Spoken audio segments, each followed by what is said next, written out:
Ridge's Richmond Hill. Mr. Speaker, effective public transit will be key to economic recovery after COVID, and York Region is no exception. The Yonge line is at capacity and just doesn't go far enough north. The Yonge Subway Extension would create 60,000 jobs, reduce gridlock, and deliver economic growth for the entire GTA. The Ontario government has committed to invest, but this Liberal government is still refusing to act. What is this government waiting for? Why won't they invest in the Yonge Subway Extension?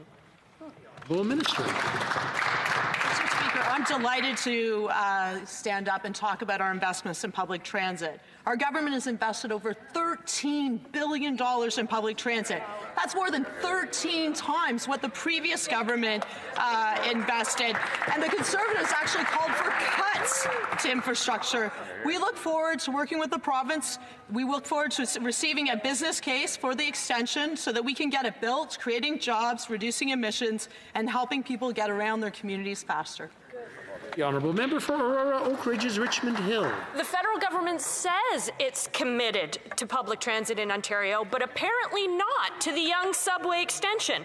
The Yonge line is the lifeblood of the GTA, with 800,000 commuters a day and almost 100,000 of them passing through Finch.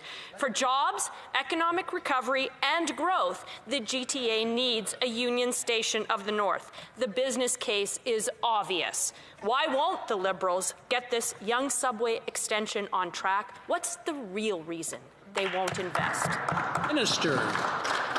Mr. Speaker, I'm happy to reiterate again our commitment to public transit. We've invested more than $13 billion, but let's look at the previous Conservative government.